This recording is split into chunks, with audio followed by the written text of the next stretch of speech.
निर्भय थे, उनको किसी प्रकार का कोई भय नहीं था। उन्होंने कहा कि देखो, इस छोटी सी उम्र में इसमें इतनी शक्ति है कि यह हम लोगों से विद्रोह कर रहा है, इस छोटी सी उम्र में, इसलिए इनको अवश्य में उबार डाल देना चाहिए। अगर ये बड़ा हुआ तो हमारा विद्रोही हो जाएगा, देवताओं के साथ मिल जाएगा, हमारे सब किए हुए काम को बिगाड़ देगा, इसको तुरंत ही मार डालो। ऐसा उनको सभी देवताओं को आदेश दे दिया गया है। अब सभी देवते लोग हिरण्यकश्यप को आकर के, हिरण्यकश्यप के आदेश से प्रहलाद जी को मारने का प्रयत्न करते हैं। बड़ी बड़ी लंबे लंबी भाले प्रहलाद जी के शरीर के आर पार कर देते हैं, लेकिन प्रहलाद जी के शरीर का कुछ नहीं होता है। अब वो जब प्रहलाद जी उस भालों से छेदने के बाद में भी नहीं मरते हैं, तो उनको मारने के लिए और वो प्रयत्न करते हैं। अब प्रहलाद जी को कहते हैं कि प्रहलाद जी, आपको तो पहाड़ देखने का बहुत शौक है ना, आपको ऊपर ले चलते हैं और उस बड़े ऊंचे पहाड़ हिमालय की चोटी पे ले जाते हैं, जहाँ से नीचे की दुनिया के मच्छर बिजली गिरती है, और धड़ाम से ऊपर धक्का दे देते हैं और प्रहलाद जी नीचे गिरने लगते हैं। लेकिन प्रहलाद जी अनुभव करते हैं कि भगवान नंद नंदन जिनकी चार चार भुजाएं हैं, वो अपनी भुजाओं से हमें अपनी गोद में लिए हुए हैं और भगवान उनको अपनी गोद में लेते हैं। अब वो असुर लोग नीचे उतर के आते हैं दूसरे रास्ते से, देखते हैं कि प्रहलाद जी तो वहां अपना भगवान का नाम लेने में तल्लीन है और उनका चिंतन करने में तल्लीन है, उसी में रुके हुए हैं। तो प्रहलाद जी के इस दृश्य को देख करके उन्होंने प्रहलाद जी से पूछा कि प्रहलाद जी, आपको इतनी ऊंचाई से गिराया, आप क्यों नहीं मरे?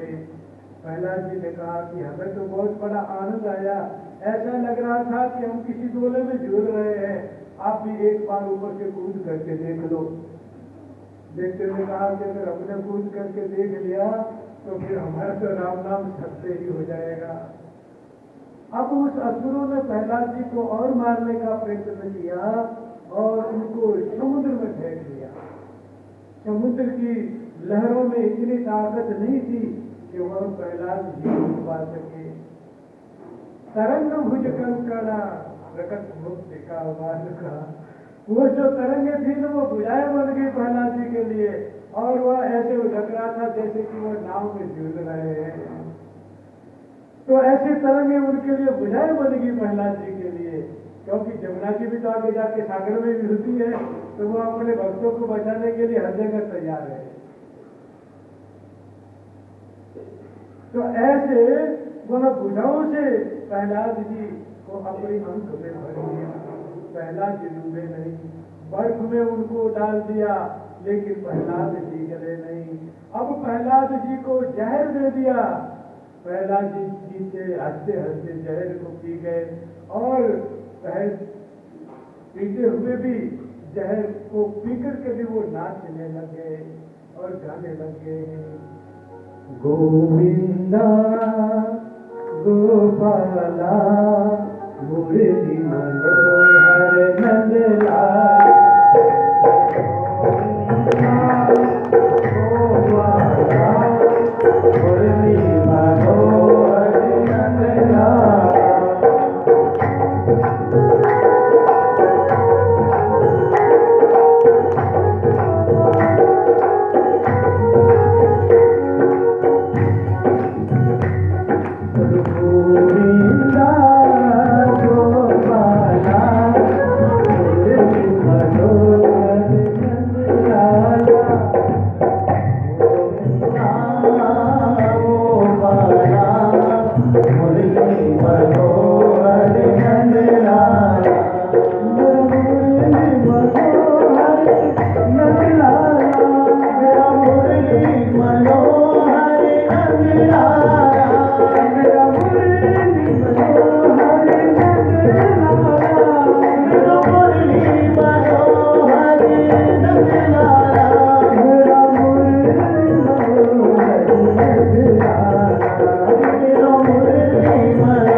कभी भी मार नहीं सकती।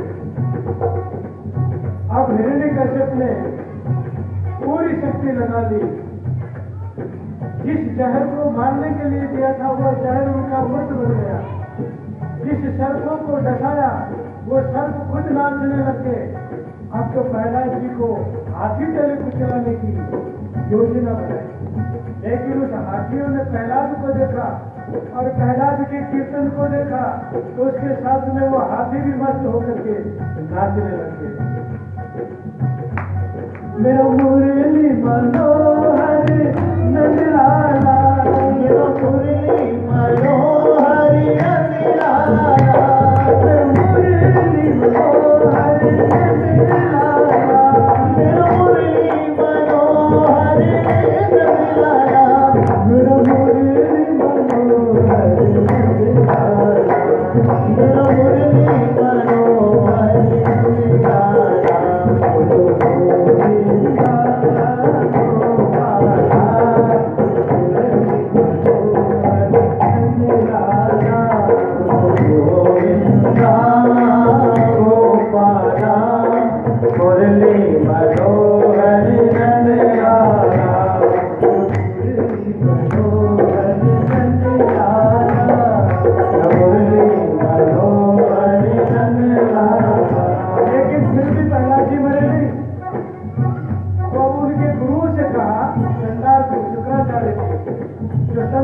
के बहुत बड़े गुरु थे।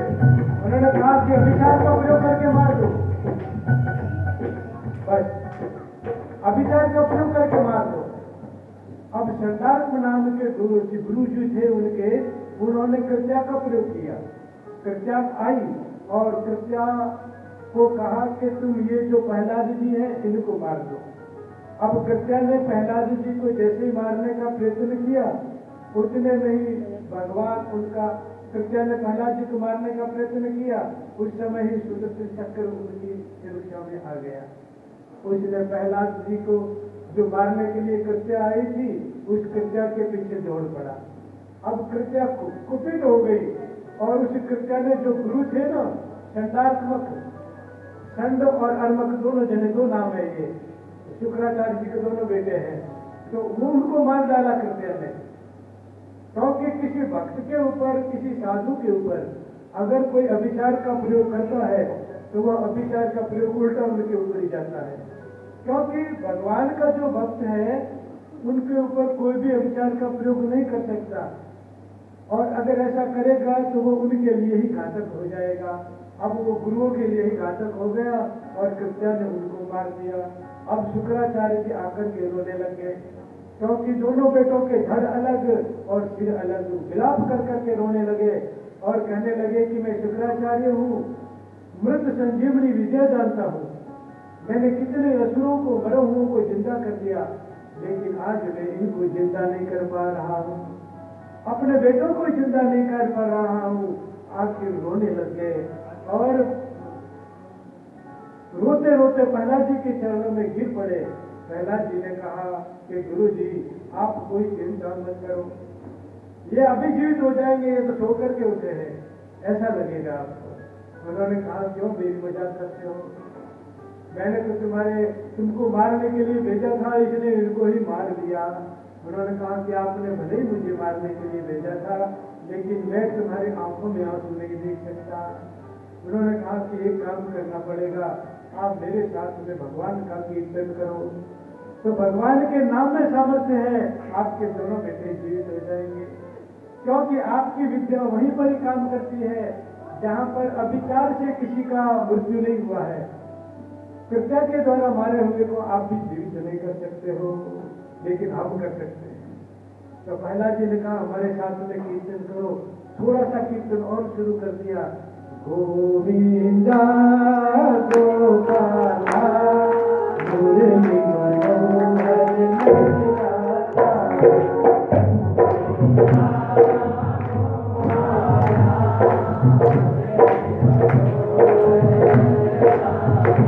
मेरा मुरली मनोहर नंदलाला,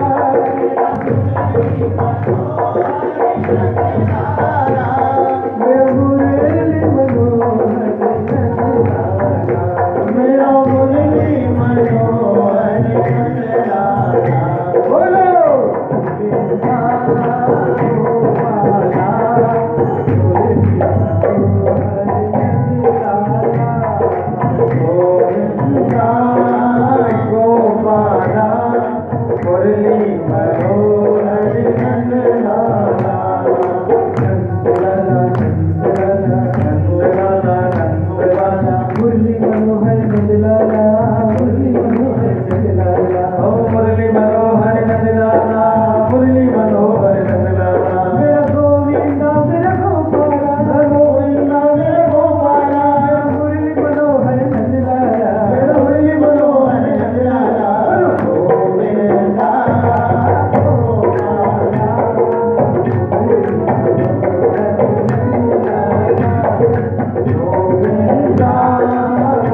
कीर्तन के प्रभाव से जो सिर धड़ श्रीनाथ नाम के सिर और धड़ अलग हो गए थे, अब कीर्तन के प्रभाव से वो दोनों आपस में नजदीक आने लगे और आते आते वो इतने नजदीक आए और आपस में वापस जुड़ गए और जुड़ करके वो दोनों ही गुरु पुत्र ऐसे उठ करके खड़े हो गए जैसे वो निद्रा में से खड़े हुए हैं। शंकराचार्य जी ने कहा कि भगवत आपकी कृपा से हमारे दोनों बेटे जीवित हो गए। प्रहलाद जी ने कहा कि हमारी कृपा से नहीं, भगवान नाम की कृपा से हुए। दुनिया में हमेशा ही उल्टी रीत चलती है। घर में अगर कोई साधु होता है और कोई भक्त होता है तो उनका शत्रु होता है उसके घर वाले होते हैं। जो जितना नजदीक होता है उतना ही उनका नजदीक शत्रु होता है। हमारे नजदीक में मित्र बहुत कम मिलेंगे, ध्यान रखना। हमारे भाइयों में, बंधुओं में, बांधों में, पड़ोस में, रिश्तों में, नातों में और सबसे ज्यादा सहोदरों में। ज्यादा निकट कौन होता है? सहोदर भाई होते हैं। उसके बाद में काके भाभे वाले होते हैं, भाभियां होती हैं। तो अगर हमारे आध्यात्मिक क्षेत्र में या भौतिक क्षेत्र में भी उन्नति में अगर रोड़ा अटकाएंगे तो यही अटकाएंगे। बोलो जय श्री कृष्ण। और भौतिक क्षेत्र में भले ना भी अटकावे, लेकिन आध्यात्मिक क्षेत्र में भक्ति में तो सबसे बड़ा रोड़ा यही बनेंगे। क्योंकि दुनिया में सब कुछ अच्छा लगता है, लेकिन भगवान का भजन करने वाला निकम्मा और निखला लगता है, बेकार आदमी लगता है। अरे इसके पास तो है क्या, बेकार का आदमी है। और यही कारण जिसके पास में संपदा होती है वह उनका शत्रु बन जाता है। अब देखो, हिरण्यकश्यप के पास में संपूर्ण राज्य था तो वो अपने बेटे का ही शत्रु बन गया। नरसिंह मेहता के पास में संपदा थी तो उसके भाई बंधु ही उसके शत्रु बन गए। मीरा के पास में भक्ति थी तो राणा ही उनका शत्रु बन गया। लेकिन ये शत्रुता और ये विपरीतता भक्त की जीवन में सौगात लेकर के आती है। क्योंकि बीज खिलता है मिट्टी में मिल जाने के बाद। कुछ बीज जब मिट्टी में मिल जाता है ना, उसके बाद भी उसकी खुशबू फैलती है। इसलिए ऐसे पुरुष जब चले जाते हैं ना, तब याद आती है कि ये कितने हमारे काम के थे। और मीरा चली गई, उसके बाद में चित्तौड़ का क्या हाल हो गया, इतने जौहर हो गए आप लोगों से। ये किसी न किसी अपराध का कारण था। तो ऐसे अब हिरण्यकश्यप ने बैर किया तो अपने बालक से। अब सामने भी मिला तो बहुत तकरार वाला मिला, और तकरार वाले मिलते हैं क्योंकि भक्त कभी झुकता नहीं है और दौलत कभी डरती नहीं है। तो दौलत के आगे वो कभी नहीं झुकता, ऐश्वर्य के आगे भी वो कभी नहीं झुकता है। आखिर में भक्त का पलड़ा भारी पड़ जाता है, क्योंकि भगवान उस तरफ होते हैं। यत्र योगेश्वर कृष्ण यत्र पार्थो धनुर्धरः तत्र श्री विजयोर्भुति। वहां श्री होती है, विजय होती है, विभूति होती है। आखिर वो जीत जाता है। और भक्त से किया गया द्रोह कई पीढ़ियों को खामियां भुगतना पड़ता है। एक नहीं, दो नहीं, कई पीढ़ियों को। और प्रहलाद जी से विरोध किया है तो इसकी पूरी राज सत्ता नष्ट हो जाएगी। मीरा से विरोध किया तो पूरा राजघराना क्या हालत में पहुंच गया। वो किसी अपराध के कारण तो ऐसा हुआ, नहीं तो ऐसा नहीं हो सकता था। तो प्रहलाद जी से इतना विरोध किया जिसका किसी से विरोध नहीं था। अब जितने भक्त होते हैं उनका कभी किसी से विरोध नहीं होता है, लेकिन पैसों का अभिमान और राजकीय सत्ता का अभिमान बहुत चरम सीमा पे होता है। वो ये सोचते हैं कि हमारे पास में सत्ता है, हम इससे सब कुछ कुचल डालेंगे। लेकिन कभी भी वो कुचल नहीं सकते भक्तों को, धर्म को कभी भी कुचल नहीं सकते कोई, क्योंकि इन सन्मार्ग के रक्षक भगवान स्वयं है। वो सब कुछ जानते हैं। तो ऐसे प्रहलाद जी को अब मार नहीं सके तो बहुत चिंतित हो गए। तो उनकी एक बहन थी होली, आप लोगों ने होली देखी है ना, होली जलाते हैं। इस होली के टाइम में उसको वरदान मिला हुआ था कि तुमको आग में कोई नहीं जला सकता, लेकिन तुम किसी को भी जला सकती हो। तो उसने कहा कि क्यों भैया चिंता करते हो, इसको तो मैं जला करके राख कर दूंगी। तो कहा कि ये तो बात मुझे याद नहीं आई, तूने जला दी। अब वो होली टूटा, वो क्या करती है कि उनको अपनी गोद में लेके चढ़ जाती है और कहती है कि तुम आग लगा देना चारों तरफ से, मैं तो जलूंगी नहीं और ये प्रहलाद जल के राख हो जाएगा। लेकिन भक्त के लिए किया गया प्रयोग हमेशा ही उल्टा हो जाता है। वरदान था उसको कि तुम आग में नहीं जलेगी, लेकिन उसको ये भी वरदान था कि तुम किसी भक्त को नहीं जलाओगी। अब वो भक्त को जलाने बैठी है और हिरण्यकश्यप ने चारों तरफ आग लगा दी। अब आग धक धक करते धधकने लगी और उसने होली को जला लिया। पहला शांत चित्त से ध्यान लगा करके वहां ज्यों के त्यों बैठे हैं। भगवान के भक्त बन गए तो भगवान के भक्त को कोई भी आग नहीं जला सकती है, कोई भी तूफान उसे डिगा नहीं सकता है, कोई भी उसे हिला नहीं सकता है। नेव तपंती त्रिविध तापा, जो 3 प्रकार के ताप होते हैं उस भगवान के भक्त को जला नहीं सकते, क्योंकि वो भक्त है और भक्त की परिभाषा यही है कि उनको कोई भी दुख नहीं दे सकता। देखने में तो प्रहलाद जी को जितना दुख दिया उतना किसी को भी नहीं दिया होगा, लेकिन प्रहलाद जी को किसी भी दुख ने स्पर्श नहीं किया। अब किसी आदमी के पास में पैसा बहुत होता है और उस पैसों के कारण उसके पास में सुख संपदा बहुत होती है, उनके द्वारा वो खुश रहता है। लेकिन एक व्यक्ति ऐसा होता है जिनको पैसों की जरूरत ही नहीं होती है और उनको सुख सुविधाओं की जरूरत ही नहीं होती है, तो अब दोनों में से आप विचार करो कौन सुखी है। क्योंकि जिस संपत्ति को प्राप्त करने के लिए आदमी को जलना पड़ता है, धूप में जलना पड़ता है, सुबह से शाम तक जलना पड़ता है, लेकिन वह भक्त जिसको चाहना ही नहीं है तो उसके अंदर कोई जलन ही नहीं है और कोई नष्ट भी नहीं है, ज्यों का त्यों उसकी स्थिर शांति है। तो प्रहलाद बिल्कुल उस असुरों के बीच में रह करके भी प्रशांत थे, किसी प्रकार का भय नहीं था कि ये हमारा कब सिर धड़ अलग कर देंगे।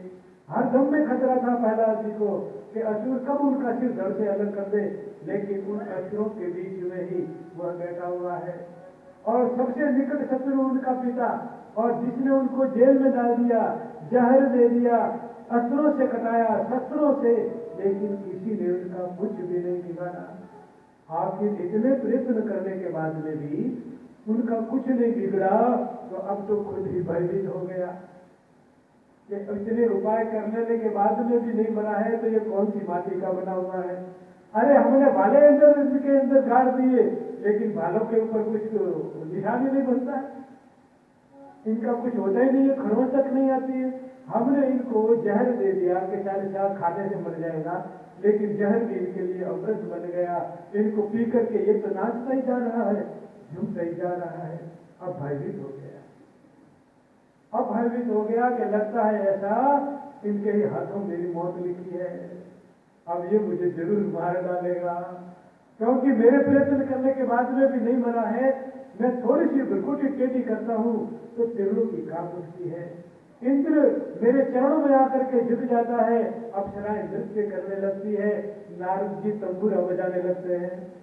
किसी भी देवता की, किसी भी शक्ति की इतनी शक्ति नहीं है कि मेरी आज्ञा का उल्लंघन कर दे, लेकिन मेरे ही सामने मेरा ही बेटा 5 साल का है, वह कोई भय नहीं खा रहा है, उनको किसी प्रकार का भय नहीं है। ऐसा लगता है कि अब ये मेरे को ले डूबेगा। तो सरदार का ये गुरु थे ना, उन गुरुओं ने कहा कि आप चिंता न करें, इनको आप पढ़ने के लिए हमारे विद्यालय भेज दें। गुरुओं ने कहा कि पढ़ने के लिए भेज तो देंगे, लेकिन पहले की तरह मत पढ़ा देना, देवताओं का ध्यान रखना, कहीं कोई जासूस नहीं आ जाए इनको खुद पढ़ा दे। उन्होंने कहा कि आप चिंता मत करिए और इनको विद्यालय भेज दीजिए। अब उनको विद्यालय पढ़ने के लिए भेज दिया गया प्रहलाद जी को। अब प्रहलाद जी जहां भी जाते थे वहां पर अपने सत्संग का माहौल खड़ा कर देते, एक सत्संग का माहौल बन जाता था। अब प्रहलाद जी ने वहां अपना, जितने असुर बालक थे स्कूल में पढ़ते हैं तो बच्चे भी होते हैं, अब उन सब बच्चों को कहा कि बच्चों अब आप क्या करोगे, आज हमारे अध्यापक तो आए नहीं हैं। तो उन्होंने बच्चों ने कहा कि आज अपन खेलते हैं, क्रिकेट खेलते हैं। आजकल के क्रिकेट खेलते हैं ना, कोई वॉलीबॉल खेलता है। प्रहलाद जी ने कहा कि नहीं, ना क्रिकेट खेलना है, ना वॉलीबॉल खेलना है, समय बड़ा कीमती है। इसलिए असुर बालकों, अब मैं आपसे जो कहता हूँ वो सुनो आप। अब प्रहलाद जी उन सभी को एक ऐसी पाठशाला बना दी जिस पाठशाला में मारो काटो कमाओ और खाओ, इसके अलावा कुछ नहीं पढ़ाया जाता था। लेकिन प्रहलाद जी ने उस पूरी स्कूल का हुलिया ही बदल दिया। उन्होंने कहा कि देखो असुरों, तुम असुर पना छोड़ दो, क्योंकि इस मारने में काटने में कुछ भी नहीं है और इसमें तुमको दुख के अलावा कुछ नहीं मिलता है। इसलिए तुम अपना आसुर भाव छोड़ो और तुम अभी तक बालक हो, इसलिए तुम अच्छा काम करो। बालकों को कहते हैं कौमारम आचरेत प्राज्ञो धर्मान भागवतान्य। कहते हैं हे बालकों, कौमारम आचरेत, कौमार में छोटी अवस्था में 10-11 वर्ष की साल में ही समझो, इस छोटी अवस्था में ही आपको क्या करना चाहिए? धर्म का आचरण करना चाहिए। क्या आचरण करना चाहिए? क्यों करना चाहिए?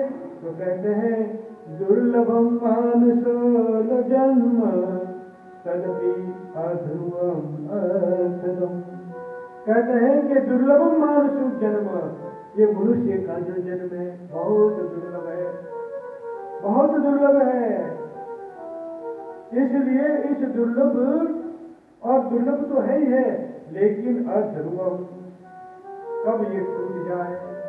क्षण भंगुर जीवन की कलिका, कल प्रात को जाने खिली न खिली। मलिया गिरी शीतल मंद सुगंध समीर, चली न चली। रे हरि नाम रटे रचना, ये अंत समय हिली न हिली। कोई पता नहीं है, इंतजार मत करना कि हमारा बुढ़ापा आएगा तब हम भजन करेंगे। भला ये कोई अवस्था भगवान का भजन करने की है? भला ये अवस्था कोई कथा सुनने की है? अरे जब बूढ़े हो जाएंगे तब कथा सुनेंगे।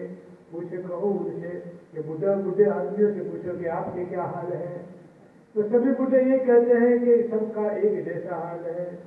रोटी से बच के निकल जाए कोई, जमाने में किसकी मजाल है।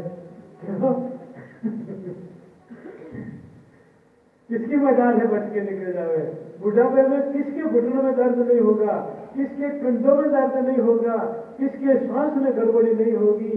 तो कोई इक्का दुक्का बच जाए तो बात अलग है, बाकी हाथ हिलाती आ जाती है, बैठा ही नहीं जाता है। लेकिन जो अवस्था कुछ करने की होती है उसमें खेल कूद में आप मत घुमाओ बालकों, क्योंकि ये अवस्था ही कुछ करने धरने की होती है। इसमें अगर आपको करना है तो ऐसा अच्छा काम करो कि दुनिया तुम्हारी तारीफ करे। दुनिया तो तारीफ करेगी तुम्हारी, लेकिन परमात्मा तो इसको गले लगा लेगा। ये मारो और काटो, ये क्या विद्या तुम सीख रहे हो? इसमें किसी का भला नहीं है, तुम्हारा भी भला नहीं है और सामने वाले का भी भला नहीं है। तुमको भी शांति नहीं है और उनको भी शांति नहीं है। इसलिए उनको भी भय रहेगा कि अभी दुष्ट आएंगे और मुझको काट डालेंगे, और आप लोगों को भी भय रहेगा कि इस दुष्टों ने कभी पाला पलट दिया तो हमको उसे डाल देंगे। क्योंकि समय कभी किसी का नहीं रहता है, समय किसी का एक जैसा नहीं रहता है। कभी देवताओं का समय है तो कभी असुरों का समय है। अब आप असुर हो, आपकी ताकत जब तक ही है जब तक ये हिरण्यकश्यप है। इनके चले जाने के बाद में देवताओं का समय आ जाएगा, फिर आपकी खैर नहीं है, वो दूसरा कानून आ जाएगा। इसलिए आप किसी को भी पीड़ा मत पहुंचाओ। आप तो न तो किसी देवताओं के देवताओं से, आप तो केवल अपने धर्म का आचरण करो, भगवान का भजन करो, क्योंकि ये दुर्लभ शरीर मिला है।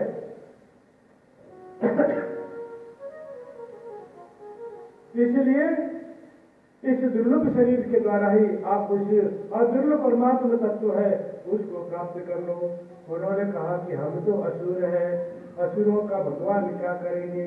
उन्होंने कहा कि वो भगवान असुर में और देवताओं में, मनुष्य में, सब में सब है। वो ये नहीं देखते कि ये असुर है, वो ये नहीं देखते कि ये कौन जात है, कौन बात है। वह उनकी भक्ति को देखते हैं और सबके सुर हट है। इसलिए असुर बालकों सुख जो इंद्रियों का सुख है, यह सुख तो सर्वत्र मिल जाएगा। इसलिए देत्या देह योगे न देही नाम, जहां भी शरीर मिलेगा वहां इंद्रियों का सुख भी मिलेगा। इसलिए आप इस इंद्रिय सुख के लिए बार बार प्रयत्न मत करो, क्योंकि आदमी दुख के लिए प्रयत्न नहीं करता है, लेकिन दुखम अयत्नता, बिना प्रयत्न किए भी उनको दुख आकर के टपक जाते हैं। कोई कहता है दुख से कि मुझे आ, कोई किसी बैल से कहता है कि आ बैल मुझे मार, कोई नहीं कहता, लेकिन फिर भी बैल कभी आता है धड़ाम से मार देता है। तो दुख बिना बुलाए भी आता है, देख लो वो पहले से गर्जने लग गया बाहर, देखो है ना, तैयार बैठे हैं, चिंता मत करो, आप मुझे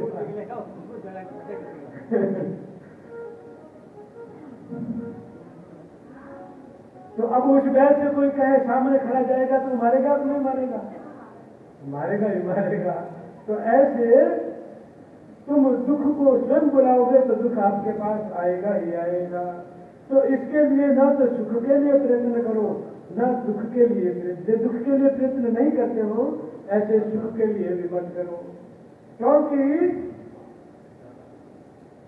इसके लिए प्रयत्न करना तो अपनी आयु को व्यर्थ में ही गंवाना है, अपने ऊपर अपनी जिंदगी फालतू में बर्बाद कर देनी है, इनको करना है। अगर प्रयत्न करना है तो मुकुंद चरणाम्बुजम, अगर तुम भय से मुक्त होना चाहते हो तो मोक्ष को देने वाले परमात्मा है, उन परमात्मा के चरणों का भजन करो। और आपको मैं एक बात बता देता हूँ कि आप कहते हो कि बुढ़ापे में भजन करेंगे, बुढ़ापे में करेंगे, तो चलो हमने मान लिया बुढ़ापे में करोगे, मान लिया एक बात, आपकी आयु मान लो 100 वर्ष की हो गई, तो अब 100 वर्ष की आयु का आप कैलकुलेशन करके देखो।